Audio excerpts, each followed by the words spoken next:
Hey guys, M here from Transformers and Video Games. Thank you very much for joining me for part 1 of a multi-part series showcasing my video game collection on the channel. I do apologize in advance for the low lighting during the first minute of the video. Unfortunately, I just couldn't get enough light on the shells from the distance that I was shooting at, but I really wanted to show what they looked like from a distance rather than jump right to the close-up shots. Now that we've got that out of the way, let's take a closer look at the collection.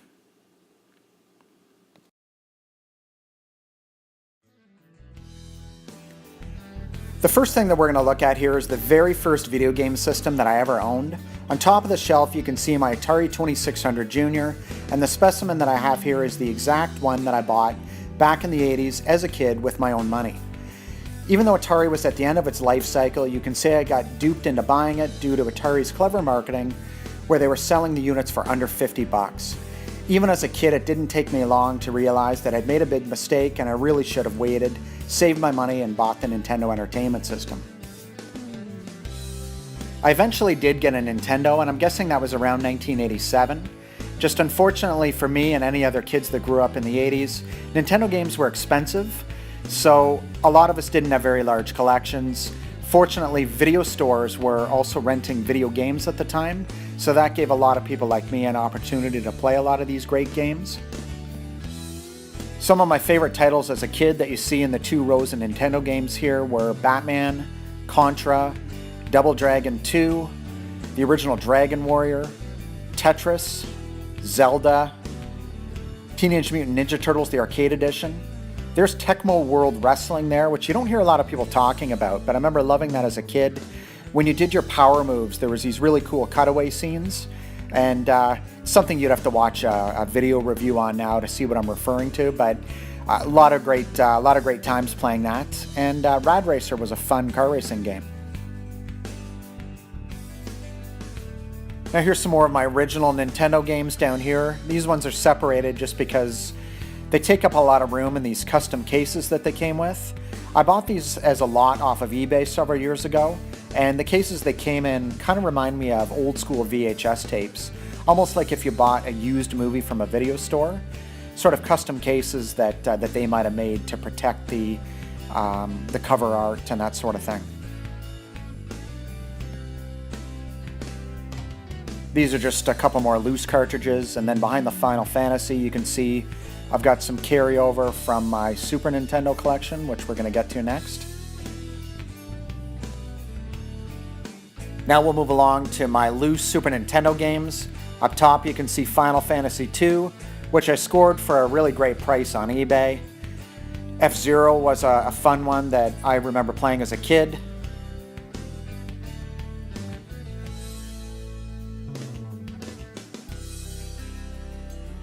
The Legend of Zelda: A Link to the Past was a classic.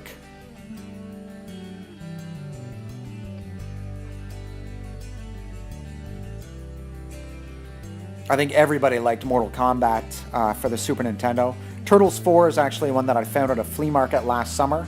Got a good price on that. Super Mario Kart I actually didn't try until I was an adult. But this SimCity here, I remember my cousins had that and we went and visited them. And I remember playing that nearly all night. I enjoyed it so much. Super Mario World is another good one. Super Punch-Out is one that I just bought from a video game show, I think last summer. I don't like that as much as the original Mike Tyson's Punch-Out for the NES, but still a good game. And obviously the Donkey Kong Country series is fantastic for the Super Nintendo.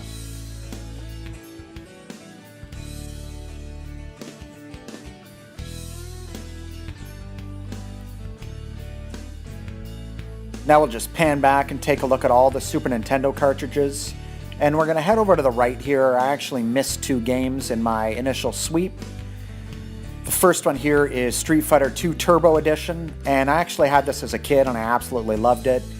This played a lot better and a lot faster than the original Street Fighter II World Warrior, which was also a good game at the time. Here's a couple of my handhelds, my black Game Boy Pocket, which is a recent acquisition, my purple Game Boy Color, which I got for a great price at a flea market last summer, and an original Nintendo Game Boy, which is not mine from when I was a kid.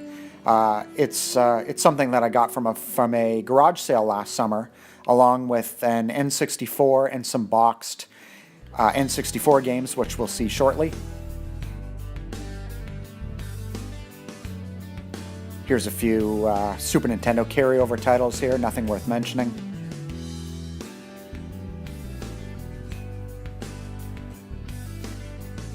My Nintendo DSi, that was actually my wife's, but she got tired of it and eventually gave it to me.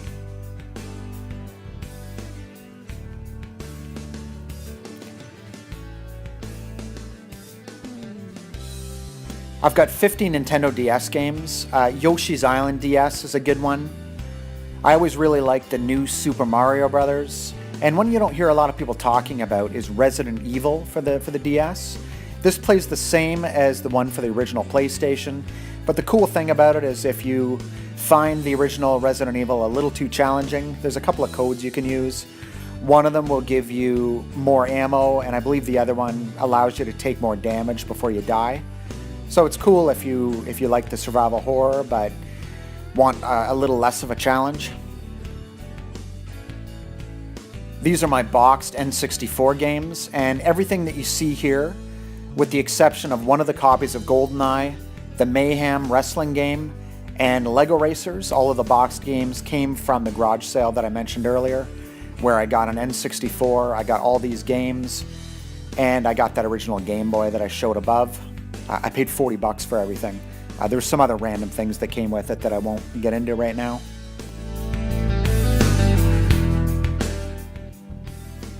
Now we'll take a look at the games that are in the two stacks here in the back. I'm just going to fan them out.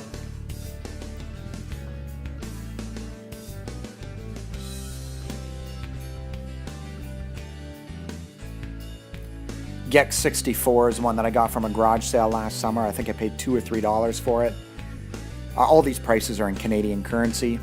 Turok was one that I had a lot of fun playing when I was a kid.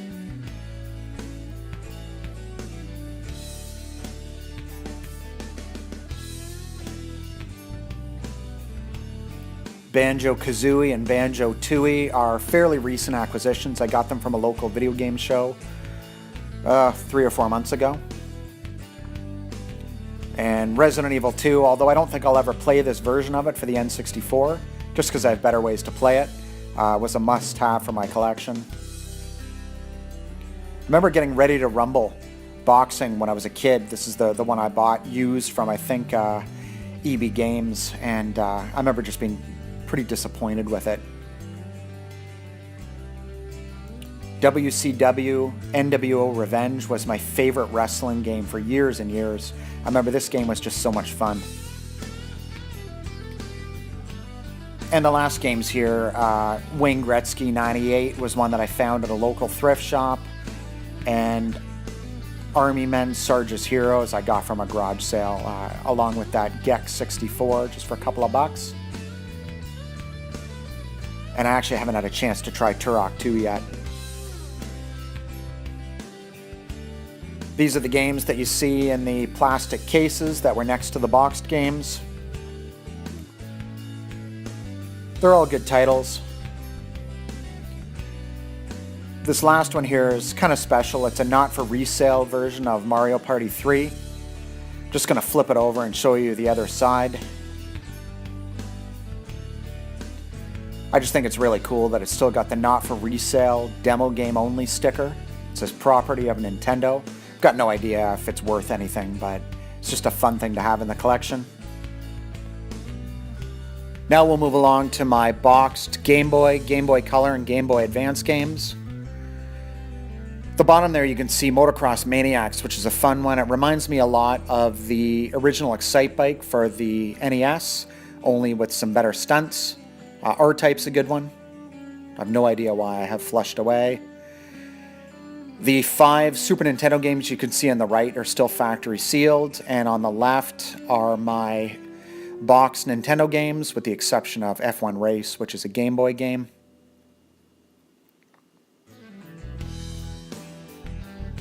Now we'll get into my Nintendo GameCube collection, and I don't have a lot of titles here, but I'm happy with some of the ones I have. The Legend of Zelda Collector's Edition is a good one. That's the one that has a bunch of the old school titles on it. I've always been a fan of the Midway Arcade Treasures. You can see I've got volumes 2 and 3. Resident Evil Code Veronica X was a must-have for me. And on the very end, you can see I've got the Gameboy Startup Disc, which I was fortunate enough to find at a flea market. I actually got that along with the actual player so that I can play Game Boy games on my GameCube. I know the disc itself tends to go for like $60 on eBay, maybe more. These PlayStation 2 games are in no particular order, and it's just a bit of carryover from my larger PlayStation 2 video game collection, which we'll see soon. I've only got a couple of Xbox titles. They came as part of some Xbox 360 game lots. And as you can see, I don't have a huge Xbox 360 collection. It's not something that I got into until very recently. I managed to find an Xbox 360 Slim thrifting. I think I paid $20 Canadian for it. So I started buying some of the Xbox exclusives, and I mean, you can see there's some other titles there that aren't exclusive just to the Xbox, but I've been slowly filling up my collection there.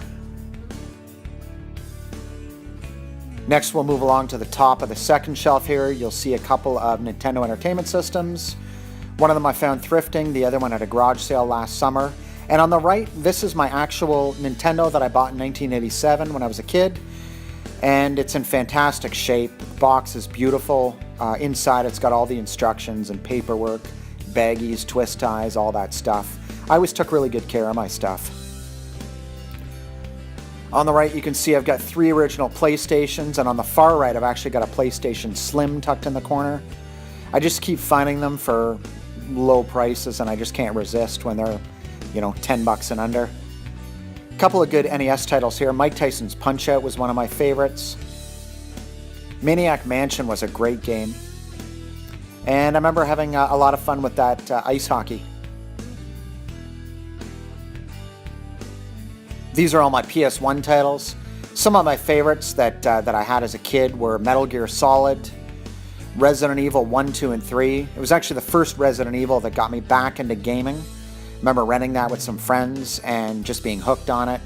Tomb Raider was a great series. Siphon Filter as well, 1 and 2 were great.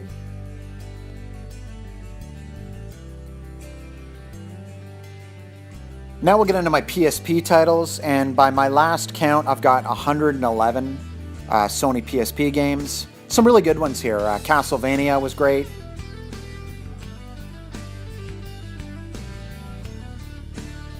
God of War. Down below here, you've got my, I believe this is a PSP 3000 Hannah Montana edition. I got that for $10 at a thrift shop, and it was in such good shape, I just couldn't resist.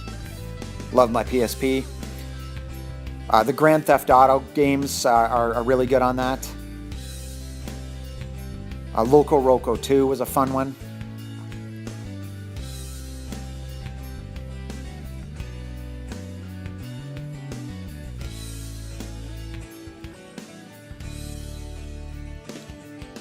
That Street Fighter Alpha Max 3 is a good one.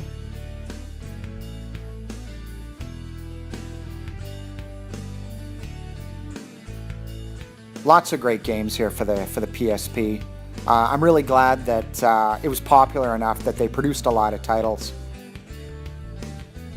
That Namco Museum is really good. There's a good version of Rolling Thunder on that.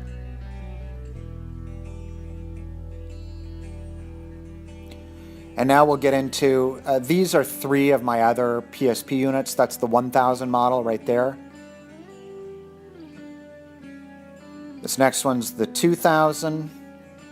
And the one we see after that is obviously going to be the 3000 model. I've also got a blue one, which I believe is a 2000 model.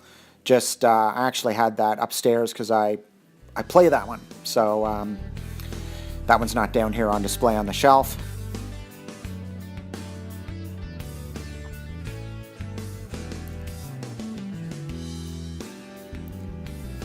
Now we'll get into all my PS2 games, and I've got a pretty big collection of them.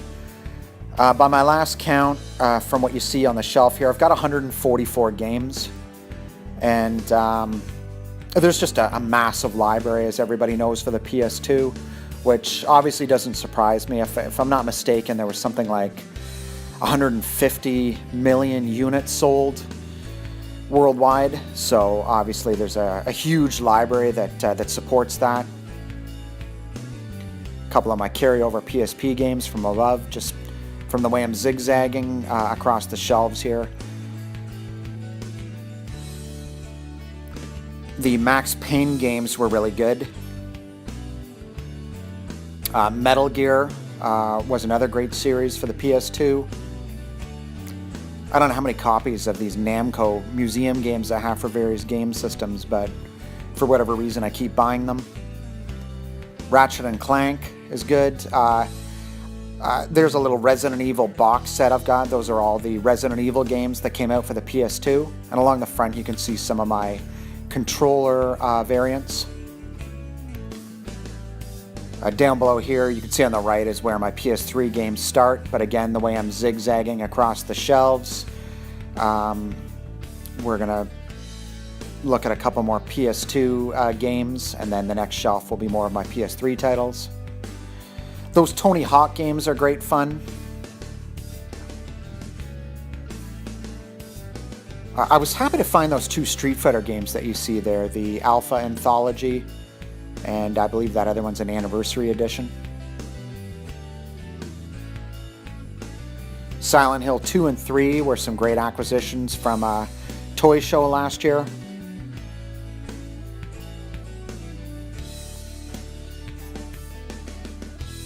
Now here are my PS3 titles, and actually the PS3 is probably one of my favorite game systems. I spent a lot of time playing this. Call of Duty World at War, I remember, was a great one. I remember my wife bought that for me for Christmas several years ago. Loved it. All those Grand Theft Auto games, I've played them all, finished them all, and love them. Last of Us was a fantastic title. Max Payne 3 was great.